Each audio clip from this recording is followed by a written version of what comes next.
It's showtime.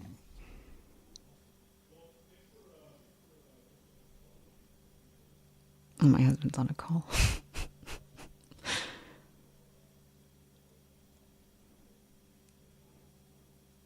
And we are live. Brad Chapman, Radical Vocal Coach, here with the lovely Olga B. Music. That's what we're looking at here. That's her. That's what. That's your. Your the artist name. Your Yeah. artist name. The artist so name. that's actually the artist name you chose. Okay. Olga B. Music. Very Yes. cool. Very direct. You know. Yeah. Before we started the show, we were talking a little bit about marketing. But anyway, she's my guest today, and she's also a student of mine. And the way that we do this is that I take her through a lesson, and you get to see how this works, and decide whether you want to get involved with it at a later time. Because I do have a video program available that teaches this from the very beginning. It's like if you've never sung before kind of thing. But I would like to tell everyone here that we don't talk about vocal technique. I'm a little bit of soapbox guy on that. I don't believe in those videos or books or tapes on how to do vocal technique. They can be very interesting. You can learn from them, but you need a coach to guide you through the process of the fact that you're a blind singer. We're all blind singers. So we need someone to say, hey, that's the right feeling that you're getting right there. Memorize it, and then you can do it on your own without a coach. And if you don't have a coach that's doing that, then maybe look for another one, because you should become totally independent of us. And that's really the goal. I know sometimes someone will say, oh, voice teacher so-and-so went on the road with so-and-so, like that's bragging rights. Well, no, that's not bragging. If you're in the band, you know, you're like, what? Can we trust this singer? You know, it's like, is he going to crap out on us mid-show, or what's going on here, right? So we really don't want that. I don't want that reputation. It's like, if I did go on the road with someone, I wouldn't tell anybody. Anyway, so we're going to be talking about my vocal muse system and how it helps people learn from great artists, and how it's so different than the way you think it should be and the way it's been done for many, many years. I developed this program from being a coach and seeing the need for it. And let's just get to it. So Sure. the first thing we're going to do is I'm going to bring up what's called Melodyne. And just before I say anything more about it, I'll let you see it. Okay. There it is.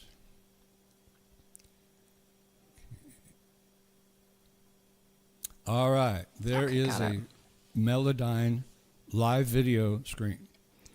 Now, these little things here that people lovingly call blobs, these orange things, are pitch. That's the singer's pitch. Perfect. And these gray squares are tell us where the exact pitch is. Like, if this was right in the middle of this gray area, it would be perfectly on pitch. But it's not, so we're going to understand now that Aretha Franklin, who is our guest artist, you know, everybody, I don't always do everything in the right order, but here, I want you to take a look at Aretha Franklin. Yeah. You know, she's who we're talking about. I know she's not with us anymore. Welcome, live guest. I hope you're enjoying what we're doing. We're going to be talking about Aretha and her singing, and we're going to be learning from her. She's going to be our coach today. I'll be the facilitator, but she's going to actually be our coach. Okay, back to Melodyne.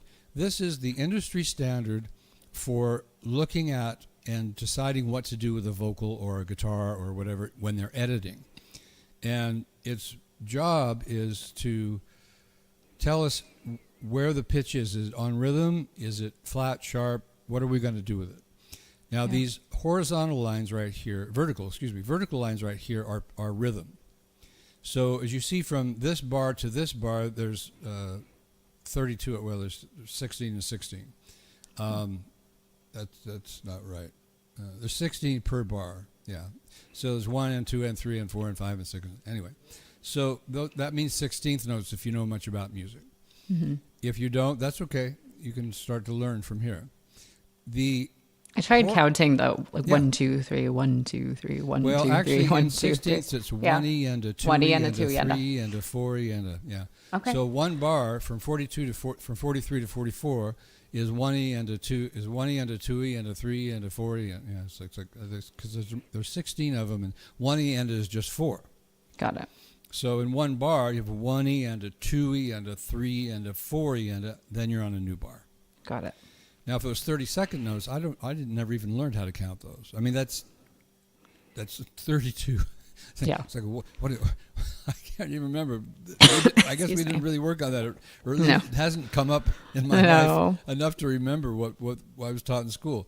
And then you can go to 64ths. And then it's really insane. 128ths. Yeah. 200. Then it would be 254. Anyway, these are subdivisions of a beat. Got it. So that's a great question. Thank you. Okay. Now on the horizontal, that's the pitch.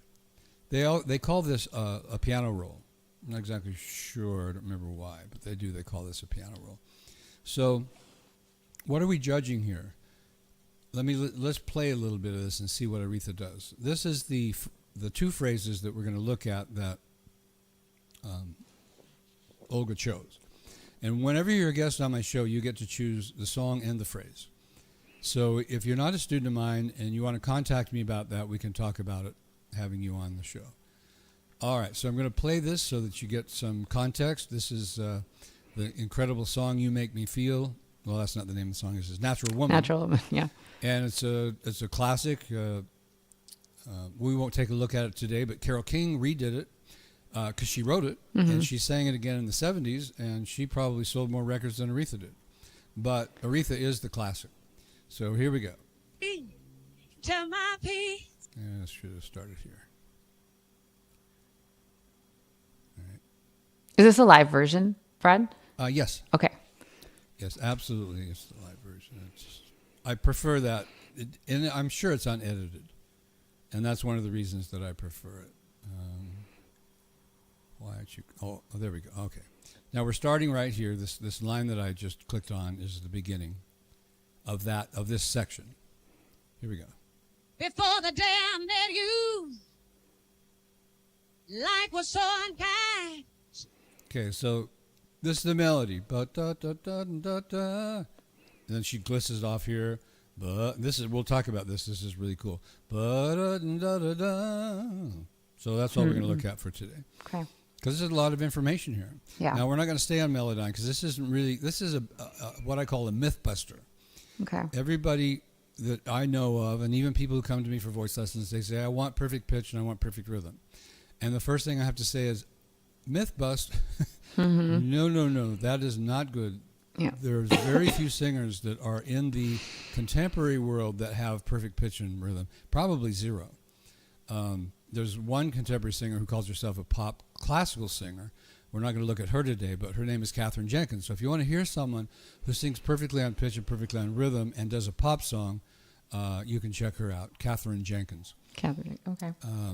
She has a big following. She's very popular in the classical world, and she does some opera as well, as I recall. Anyway, so here's what surprised me. I have never seen this. I've looked at a lot of singers on Melodyne. I don't know, maybe 50 or more. I have never seen someone sing sharp almost every note. Now, how do I know it's sharp? Okay, well, you see here on this horizontal line, it's not right in the middle. Yeah. And here, it's right between the two. So if you look here at these two little boxes here, when I do this, a number's going to show up. And it tells me that pitch is 17% sharp. Got it. Yeah. Okay. And that's not too bad. That's actually fairly common. But this is very unusual. 60%. Okay. Yeah, it's almost an A flat. Okay. And we're in the key of C. So, let's see, we're in key of C. That would not make it bluesy, I don't think. C, A flat. No, because it's a sixth. It wouldn't do that. And then she comes back down here where she is sharp again. Apparently the pitch should be E. And then here is G. Now that's definitely in the key of C. Mm-hmm. And against the piano, you can kind of hear that it's sharp. Yeah. Right? Yeah. I think that might be a little... Is that too loud? No, that's Okay, fine. good.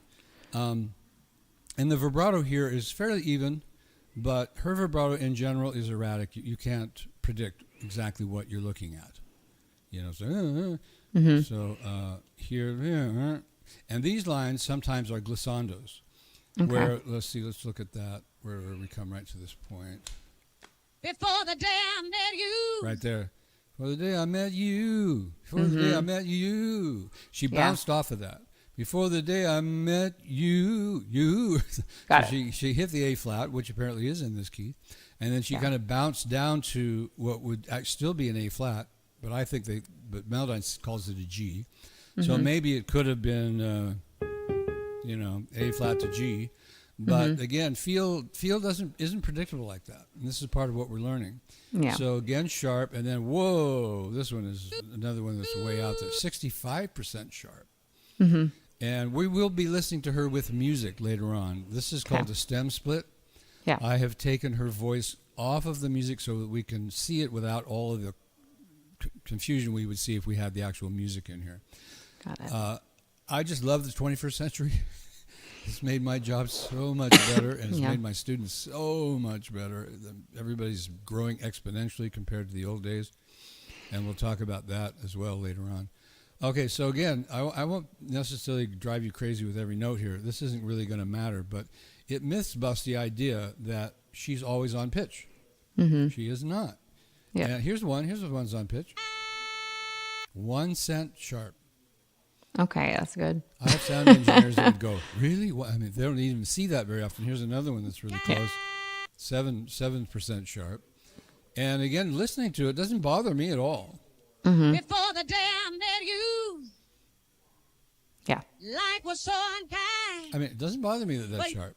And even with the music, I pride myself on having a good ear because, Seth taught me to teach people to sing exactly on pitch.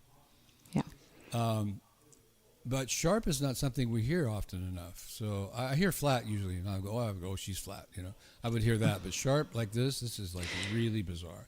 What's a good way to describe what that, when someone is, singing sharp a little more often, do you feel like gives a sense of urgency, or what kind of a feeling do you feel that gives? Usually, and then, it's really individual. Yeah. I always say that about singing. Usually it would be a sense of urgency, but, and actually she's like really in that state of mind. Yeah. So it's a very high energy, upbeat thing. So her rhythms are erratic, but she's not necessarily dragging. Yeah. Like this one is on the third 16th beat.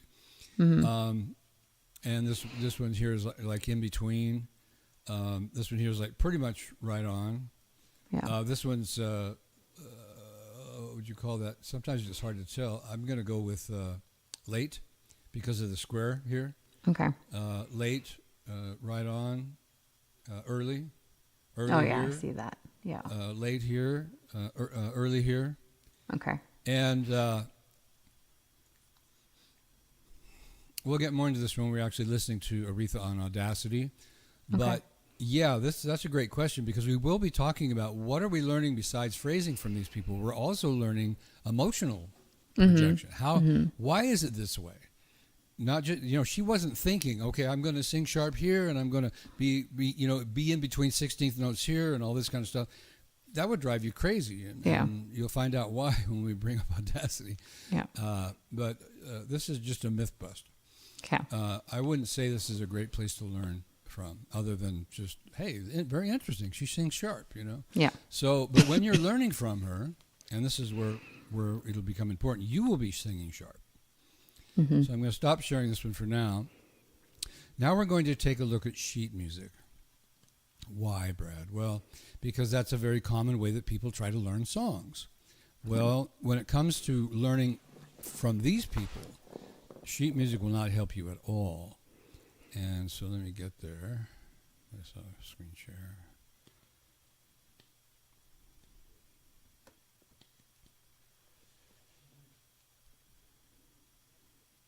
There it is. Okay.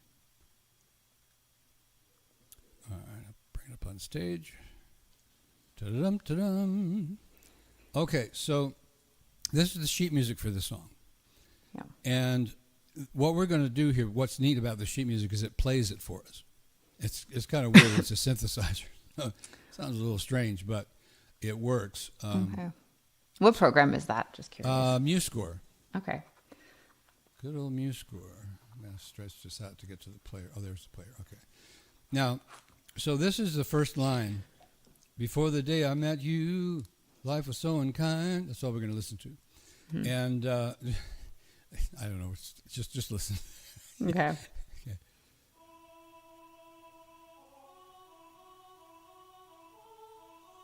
It didn't start where I told it to. No. Why did it do that? I told you to start here. Okay. All right, here we go. It's going to be right here now.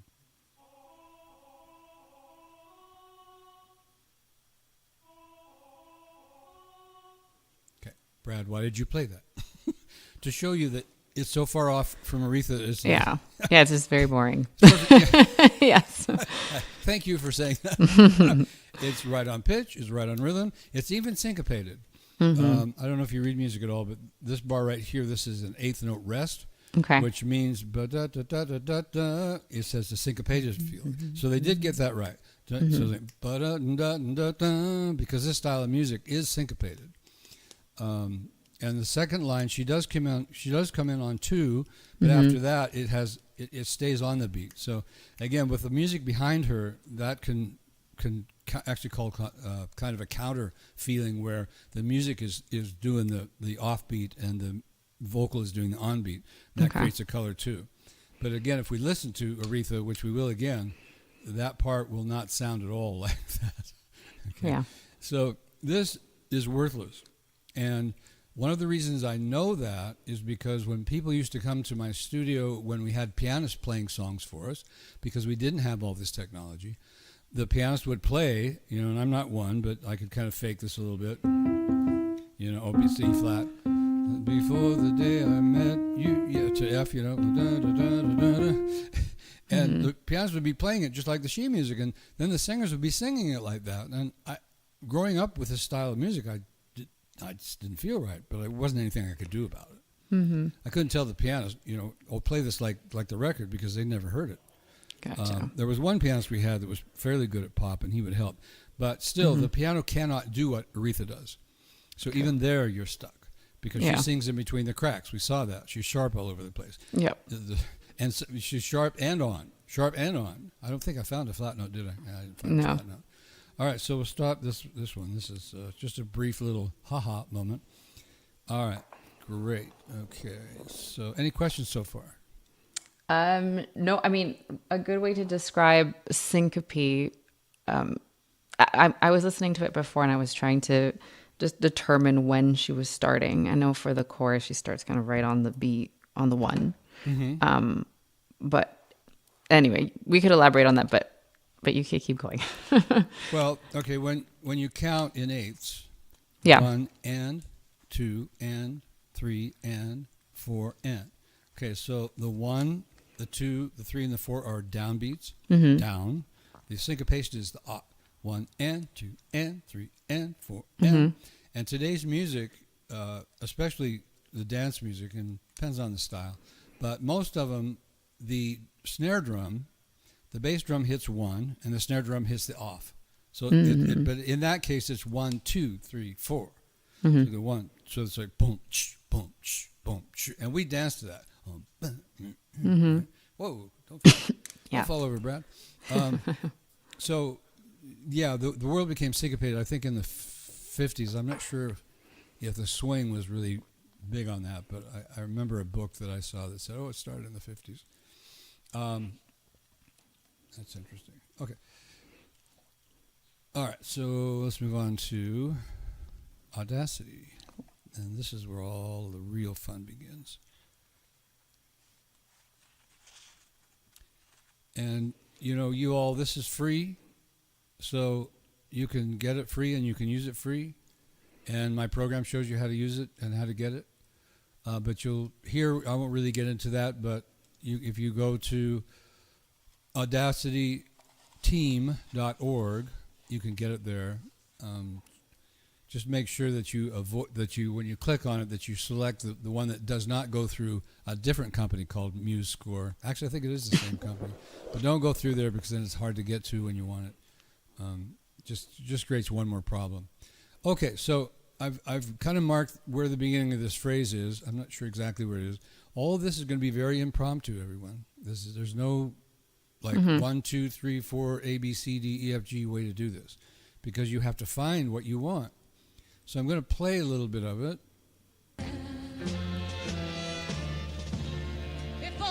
Okay, right there. So I'm going to mark right here. Fred, it's not sharing right now. Oh, thank you. Thank you. No worries. It's so good to have you guys here. Because, see, I'm looking at the actual page. So. Oh, there you go. And actually, I think I did one show where I didn't have any of them come up because I thought they were up, and the guest didn't know to say anything.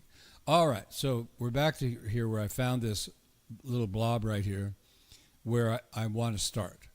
So when I click play, I'm going to play it to the end of the phrase, and then I'm going to click pause, and you'll see what that creates. So here we go. Play. Before the day I met you, life was so unkind. So now I have 2 black lines. Cool. Can you see the second one on your screen? Oh, I can see it. Yes. Weird, I can't see it. I can see it on my screen, but over here when I'm looking at yours, I don't see it. Anyway, that's doesn't matter.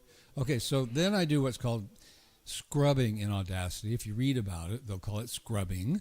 It's an old saying from the days of tape. Okay. So sometimes when these people create these programs, they want to kind of make it similar to what the engineers are used to. But anyway, so for most of it, it's called highlighting. So we're going to highlight all the tracks right up to that line. Now we have an area that we've decided to work on. And we also, wonderfully, saves us time, we have loop ability.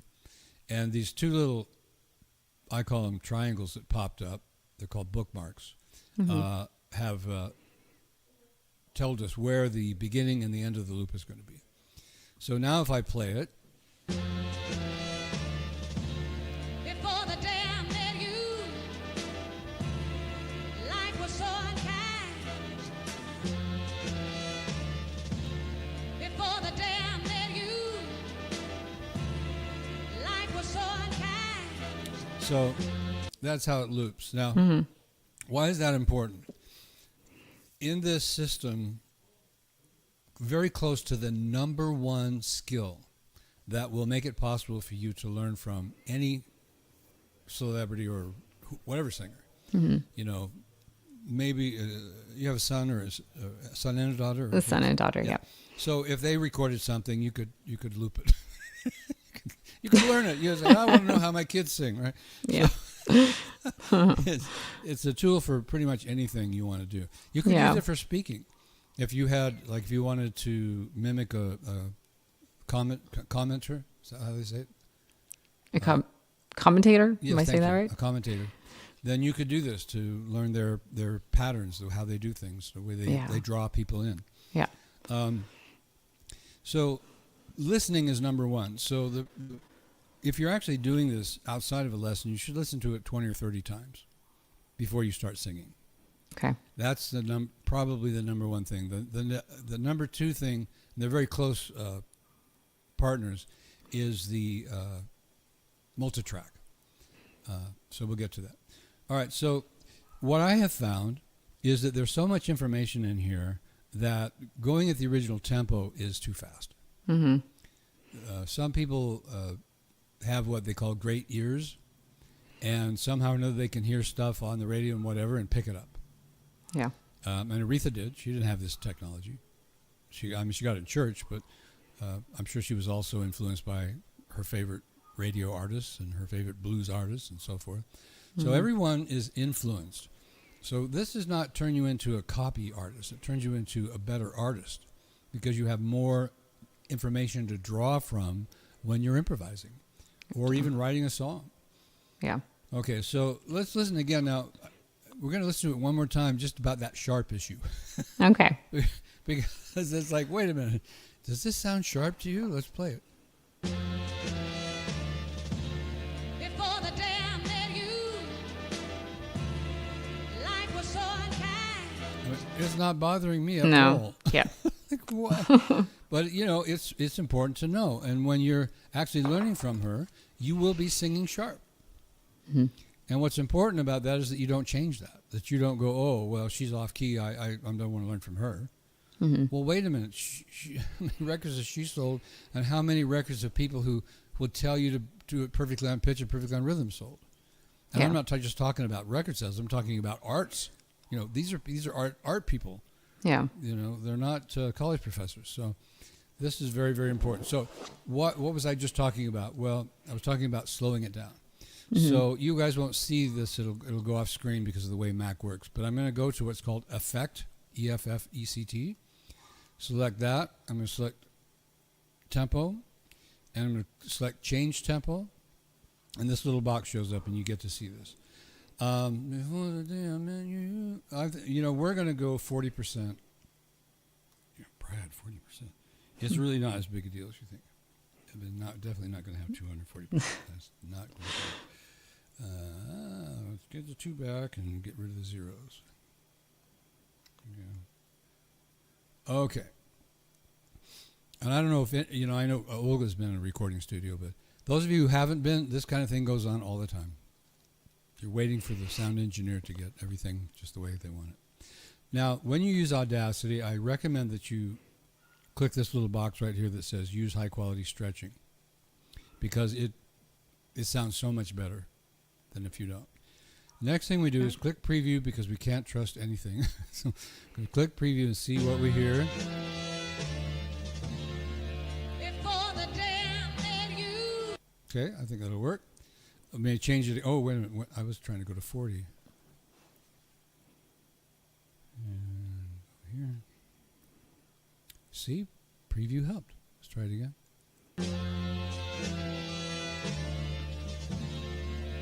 Before the day. Okay. Okay. You can click apply. Now that changes these little bookmarks, so I'm going to readjust them. Oh, okay. I just recently learned this. How this works is okay, we have a length of a sine wave here, or waveform. So when we slow it down, it stretches it. Got it. That makes sense. Yeah. Excuse me. So that's how they do it. I didn't know that's how they did it. But in this case, that's how they do it. So that's why you want to click on high quality stretch. Okay. All right. So now when we're listening, this is going to go slower, so it's going to take us a little more time, but we're going to learn a tremendous amount. So I'm going to, for this particular moment, just play it twice. Then I'm going to point out some things that I want you to be aware of after I ask you what you learned on your own. Okay. And then we'll go on from there. So here we go. Sure. Before the day I met you, life was so unkind. But before the day I met you,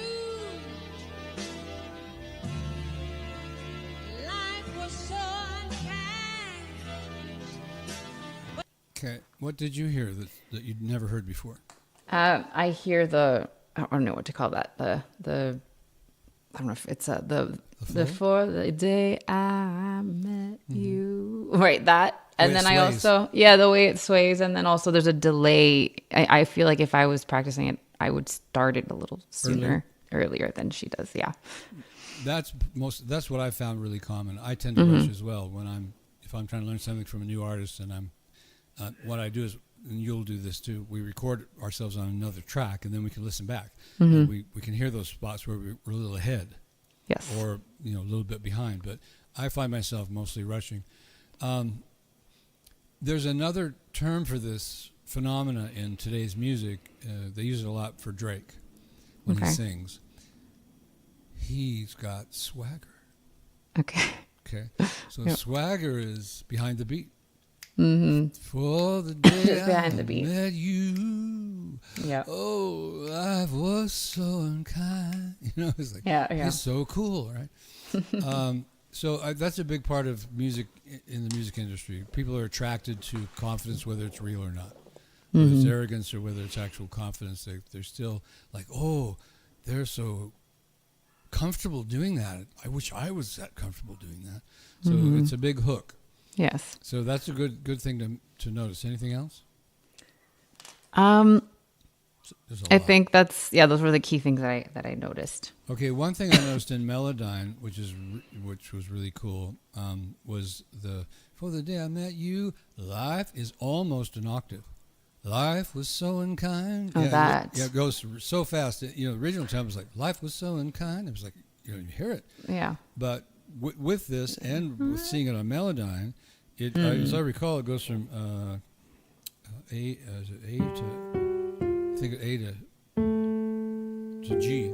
Life was so unkind. Right? But I'm in the wrong key. But I think it was actually a seventh. So that's a seventh. Minor was called a minor seventh, that interval. And again, these people hear things that they don't even know about. I didn't know about them.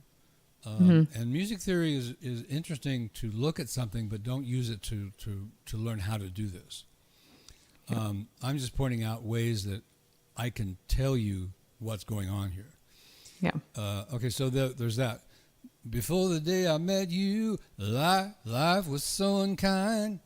Now, there's a really simple term for this that you'll run into a lot in contemporary singers. There's a speaking pattern to it. Yeah. Okay. Before the day I met you, life was so unkind.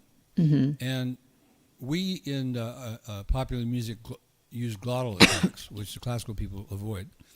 So before the day I met you, life was so unkind.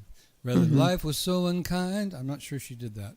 I'll listen back, but it's very common for us to go, life was so unkind. That's what's called a glottal attack, where you hit a vowel without a consonant. Let's listen again. See how I did. And just also while you're listening, remember that this is absorption. Yeah. We will be able to kind of pick and choose little things that we're interested in, but in order for you to actually sing like this, you have to absorb what Aretha is doing. Because if, again, looking at Melodyne, I challenge any music theorist to tell me what's going on there using music theory. Yeah. I can't even come close, and I'm not saying I'm great at it, but I tried to learn by using, like, okay, here's the beat, it should be here, so the offbeat is, before the day I met you, so you feel that, before the day I met you, that's kind of like that other thing, it's wrong. So I couldn't do that, so this is where listening became really important. Yeah. Because if I'm singing, I can't hear her. Yeah. And this is the other mistake I want to point out to you guys, that most singers, including myself for the first 30 years, when they learn a new song, if they have the lyrics, they'll hit play, sing the whole thing, hit play again, sing the whole thing, until they think, okay, I got it. And then they go perform it. And they got the basics, but they didn't get the details. Yeah. And the saying, the details, the devil's in the details is huge here. Yes. What makes Aretha Franklin different? Her erratic way of singing. Yes. I mean, it works within the structure it's in. It works within the music. I mean, otherwise, we wouldn't want to listen to it. But she is unpredictable, and we don't have time today. But if we went through other phrases, I think she sings this one or two more times. It's different. Okay. Yeah. This time. Yep. So if you want to know all of the ways she phrases this line, you have to go through the and go look at the others as well. And that is kind of a pattern. We've picked this one kind of out of Olga's interest in just this one line. But if you wanted to sing the entire song and learn everything Aretha has to offer, the best way is to start from the first phrase, get it down, then move on to the second phrase, get it down, the third phrase, etc., and then go back and do them in tandem. Because your brain, and the neuroscientists are all over this, your brain cannot handle all that information. A 3-minute song, there's so much going on, your brain can't absorb it all. Yeah. So we end up singing kind of let me show you if I start from the beginning. Yeah, I was going to say. if I was trying to learn it from the beginning. Thank you. I don't even know the lyrics. Looking Went out. out in the pouring rain. See how far off I am? I mean, I have Yeah. no idea what I'm doing. I used Gives to me so tired. So I just missed a whole bunch of stuff because Yeah. I was singing, and I was kind of trying to listen to her because I've trained myself to do that. But it was like, whoa. It feels like she's just digging her heels in, like just kind of getting comfortable. You know, that's just what it feels like That's when I great. hear her sing. That's great. Yeah. And, you know, some of this is going to be subjective, meaning you can't figure it out by what I feel. Yep. Like if I tell you, oh, I feel this, it's maybe not going to make any sense to you at all. But, and vice versa. If you say, well, I feel this, and I'm going to, well, I don't feel that. So, Yeah. but what's important is that once you feel it and we've checked it off, that we've heard it and it sounds the way we want it to, that's all that matters, is that you know how to access that information through your nervous system because you know what it feels like to you. Yeah.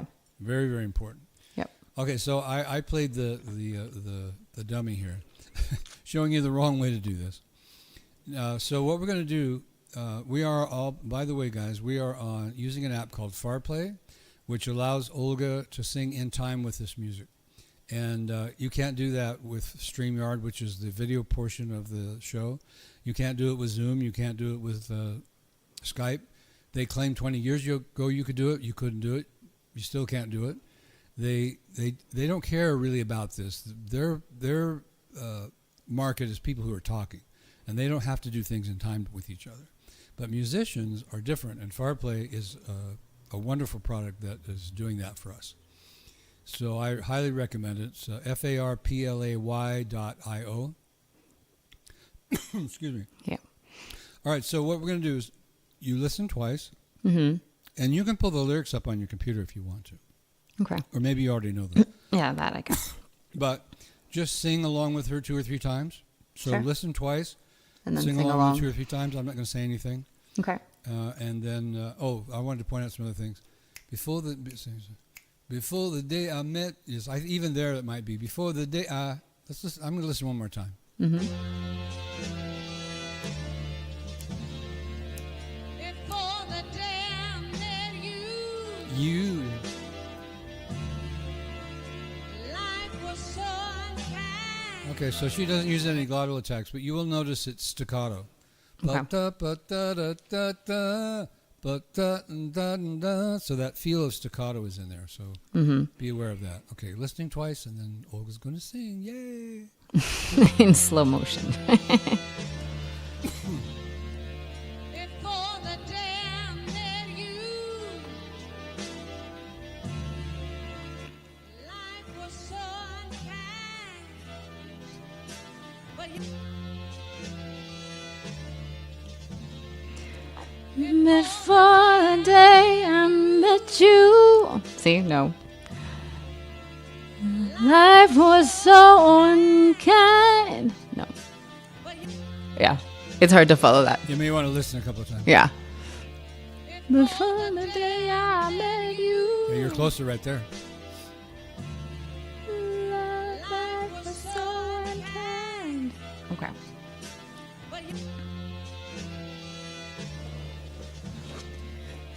Before the day I met you, life was so unkind. I always want to come in earlier. Well, and that's the one thing that will help you that you already have discovered is you need to lay back. Use the dig your heels in, but the beat. Before the day I met you, life was so unkind. Now I did it differently than she did it, but you still get that sense that I'm like behind the beat. I'm laying back. I'm not accusing anybody of this, but even I think some of this started in the '60s when drugs were very popular and that we didn't think they were bad. Drugs make you lay back behind the beat, because you're like, I'm stoned, man. And so sometimes when I hear a singer, I don't know if it's just the feel that they have or if they're actually, high. Because especially, cocaine wouldn't necessarily do that, but maybe again, I'm not saying anything. Maybe Aretha was on cocaine, and that's why she was singing sharp. But she's dragging on the rhythm. So if you get that mindset, okay, it'll save you a lot of time. So here we go. Sing along. Let me try. Yeah, lay back. We don't have enough time for you to get this today. Don't worry about it. I'm just teaching everybody how to use it. Excuse me. And nobody should be judging Olga either. Oh man, no, I'm. It's for the day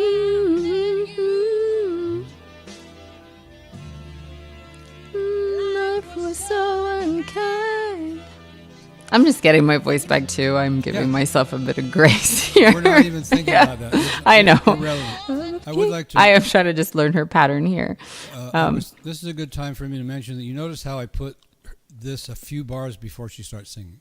Yes, exactly. That's really important if you can do that, because if you don't have a beat, it's even harder to figure out where she's coming in. Mm-hmm. If you don't have that rhythm section there, that's why I see. Actually, I have split these. I can play Aretha right here, without the music. Okay. On Audacity, but I play it with the music because you need to know the rhythm. Before. Now some people, Yeah. Now some people who have gotten really good at this like to listen to her just by herself to pick up a little bit more details. That's fine. Yeah, but once you're in unison with her, by the way, that's what we're trying to achieve here is unison, meaning Olga and Aretha will sound like the same voice. You won't sound like Olga and it won't sound like Aretha. It'll sound like Olga Aretha. Right? And that's part of unison, and that's called stacking in recording when they try to have you do 2 or 3 tracks of your same voice to make it sound fatter and thicker. They did that a lot with the Beatles, and they still do it a lot with people. Do it a lot with background vocals. So we're trying to create a unison. So going back to the listening, Yes. you won't be able to actually create a unison that's really very accurate until you've probably heard this 40 or 50 times. Mm-hmm. Plus the fact we've changed the tempo is making you even more impatient. Exactly. It's like, okay, when's she going to come in, right? Yeah. But you'll get used to it. Sing it one more time, then we'll do the next part of the technique. Sure. Before the day I met you, life was so unkind. All right, very good. Okay. Okay. Much closer. All right. Mm-hmm. Listening is power. Yeah. And I there's a podcast if you guys want to watch Frank Greenfield was the star of the thing. He's a Grammy nominated producer twice. Mm-hmm. And we talked about listening. He said, yeah, as a musician, I have to listen very carefully, especially if I'm learning, contemporary things like rock lyrics or jazz. I mean, not lyrics, but rock lifts or rock riffs, rock riffs. Say that 30 times. Rock and roll riffs. It's another R. Or jazz riffs, or things like that. Saxophone riffs, all those kind of things. They do a lot of listening now. They don't necessarily do this. Some of them are probably doing it now, but back in the day when you couldn't slow things down without changing the tempo, the only option you had was listening 10 times and then grabbing your instrument and then trying to see if you could figure out what was going on. Mm-hmm. And then go back and listen and see, how close you were, and then playing along. And if you had a studio, you could record yourself and check yourself. This is the next part of the technique, and this is number 2 on the important parts. So I'm going to record you singing with her this time. I think you're coming in here. You know what? I hope you're coming in here.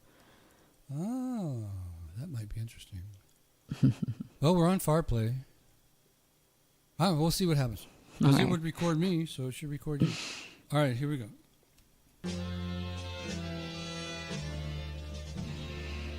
Before the day I met you, life was so unkind. Okay. So we've created a new track here, and here's Olga. Oh, dear. I know it's going to sound terrible, but go ahead. Go ahead. You can't judge what you sound like by man. this blob. I know I was off entirely, but please go ahead. Yeah, actually, Tony on the show last Monday, he said, well, let's open up the waveform and we can actually look at the rhythms here, kind of see how we're matching. Yeah. But I can tell you again, this is not really relevant. Okay. You should not use your eyes for this. Okay. But here's the important part. When you listen back, rather than be embarrassed, you say, where am I off? Okay. That's the only thing, or where am I on? Because sometimes it'll surprise you. She would claim, I'm an amateur, one of my students last week, and we were working on Stay by Rihanna and Mickey Echo. Good song. And she's been working on the phrase, and she nailed it, and she was so excited. Because what does that say? She says, now I know how Rihanna does at least one section of what she does. Yeah. And now I can go on and learn more, or maybe I can pull in Aretha, or maybe I'll pull in Anita Baker, or Excuse me. maybe I'll pull in Dido, who knows.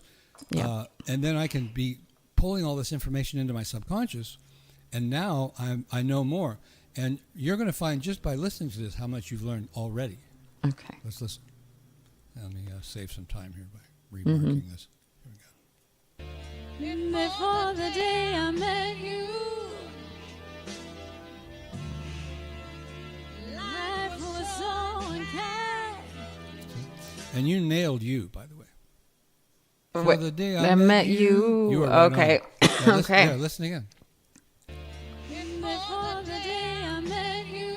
There's the unison. Okay. Did you hear that? Yes. It's like all of a sudden you disappeared in a way. When you were off with her, you were really obvious. But when you did the you, it was like, what happened? Yep. Did I Gotcha. stop singing? Did I stop singing? Yeah. But the beauty is that now you know exactly how she does that line. Yep. You may not remember it, so again, repetition. Yeah. The great people of our past have either said this, or if you asked them if they believed it, they would tell you they absolutely live it. Repetition is the mother, the father, the God, whatever, of success. No matter how intelligent you are, or how gifted you are, or how talented you are, you still need repetition to become great. Yes. Yeah. I don't know about the 10,000 hour thing. I haven't really researched that. I would imagine I've done more than 10,000 hours of singing. But when I think of it, I go, really? 10,000 hours? Yeah. Blows my mind. Almost scares me. How about teaching, Brad? How long have you been teaching now? We're getting close to 50 years. Yeah. Yeah. You Yeah. can tell. You can Yeah. tell. You're definitely in my brain whenever we're working on stuff. So that's, you can tell.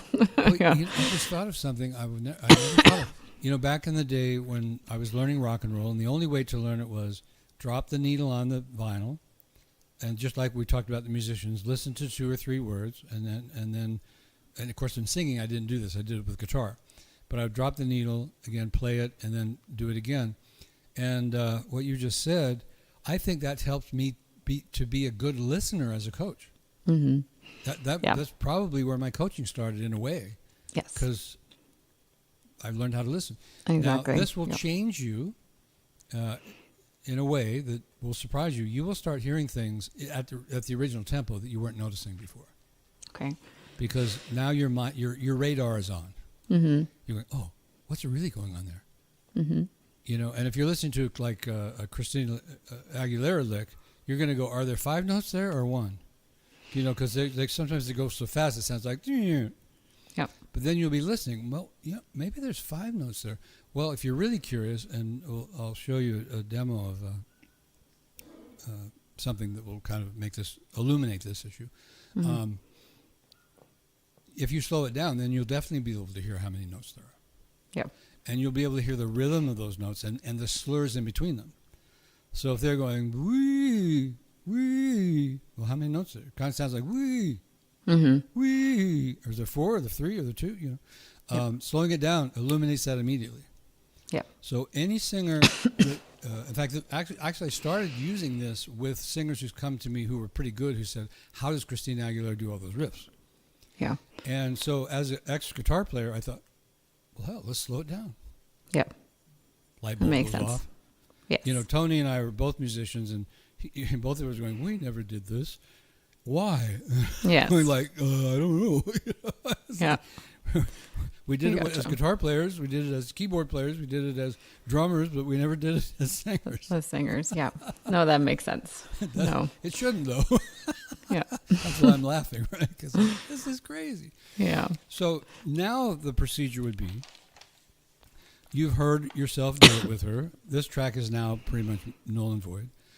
Go back to listening.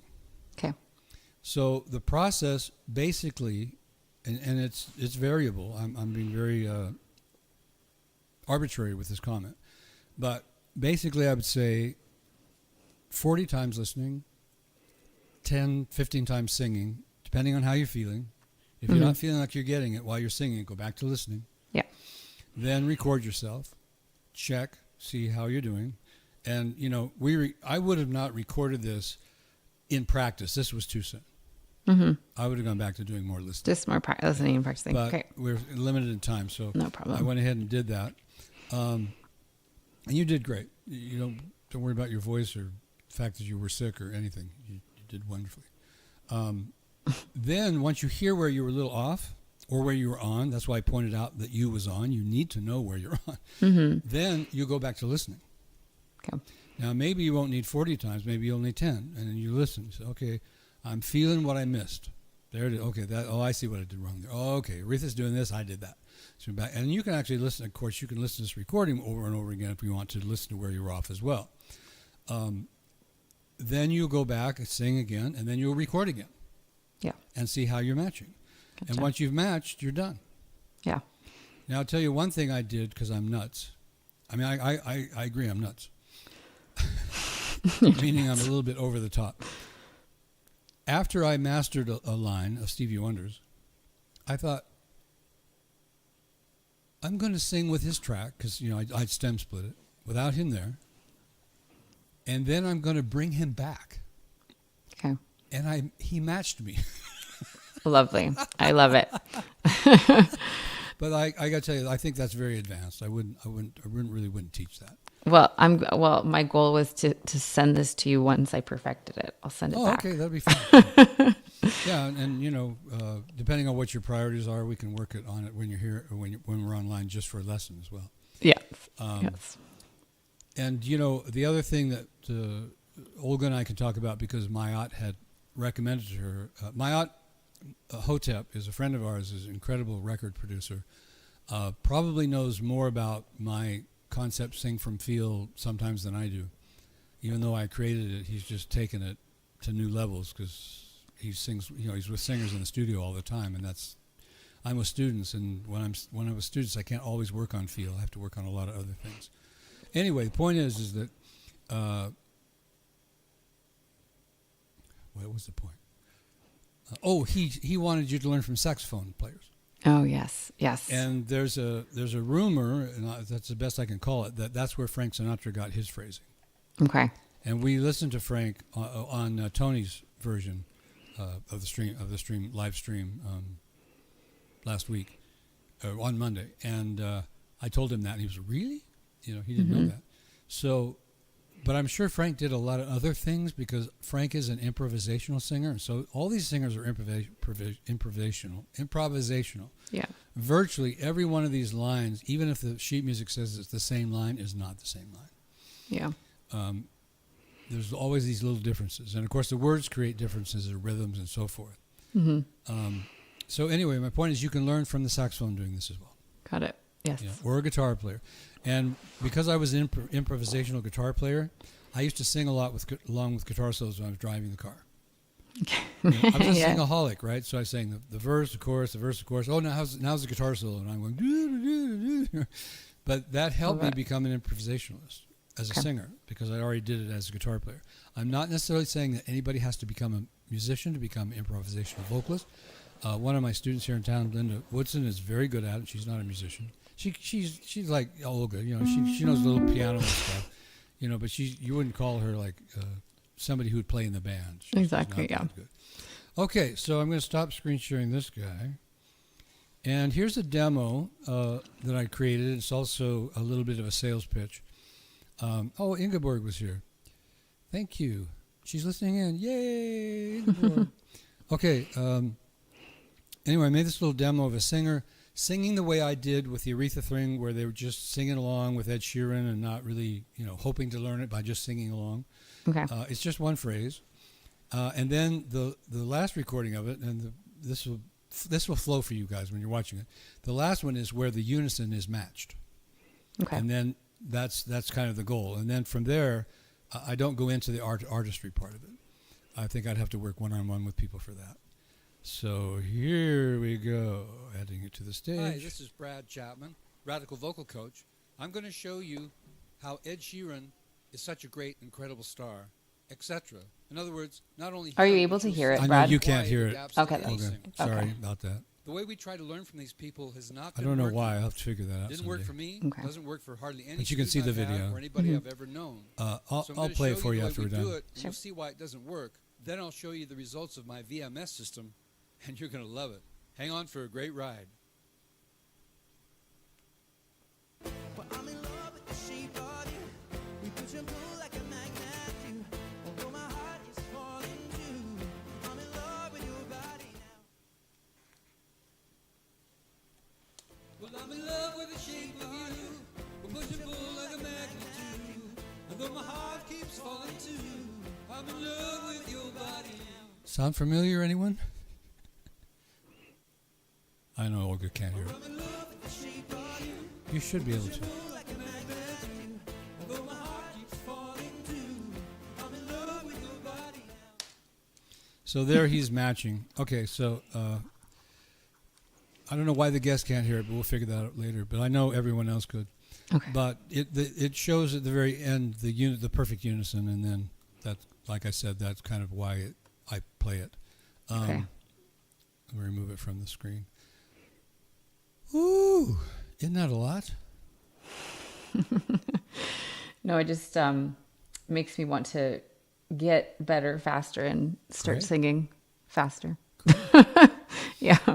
Well, I used to think, and these streaming sessions brought this to my awareness. I used to think that just you hearing yourself with the artist was all you needed from confidence. Yeah. But a couple of my students have said, yes, but Brad, when you check off on it as well, it's exponential in our confidence. Mm-hmm. So I still feel valuable there. Yeah. And I don't sell this program to my students because they have me, and the program is basically it's made for beginners. It can be used by superstars. This process can be used by anybody. Like I said earlier, you can use it for speaking, whatever. You can use it for learning Mary Had a Little Lamb, Yeah. Dave Liao, we know from Farplay for customer service. Yes. He sings with a choir in London, Okay. and there was someone in the choir that was having trouble getting the timing in that, and he did this with a singer for the choir, Yes. so that they would get it. So don't think of it as just for beginners or just for experts or anything like that. It's for everybody. The one thing that we'll talk about, again, just to close this, Yep. that we talked about earlier, but I want to keep it in sequence, is that we were kind of wondering, and we talked about it, what was motivating Aretha to sing the way she sang.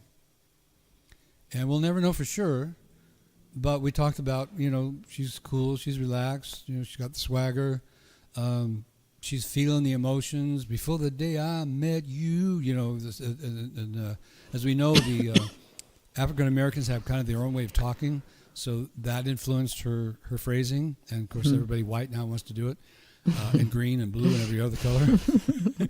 But there's that, hey, before the day I met you, Yeah. life was so unkind. Yeah.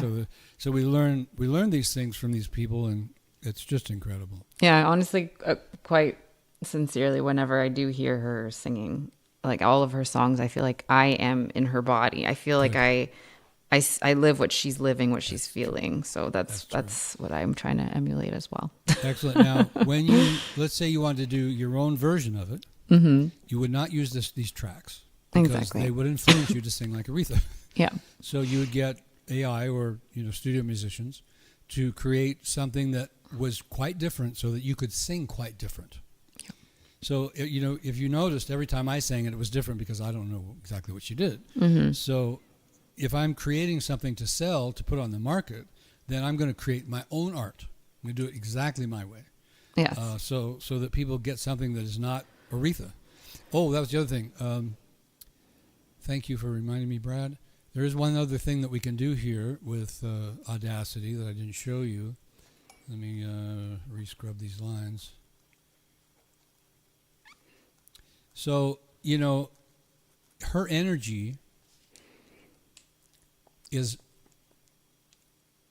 in a range of pitches that's high energy.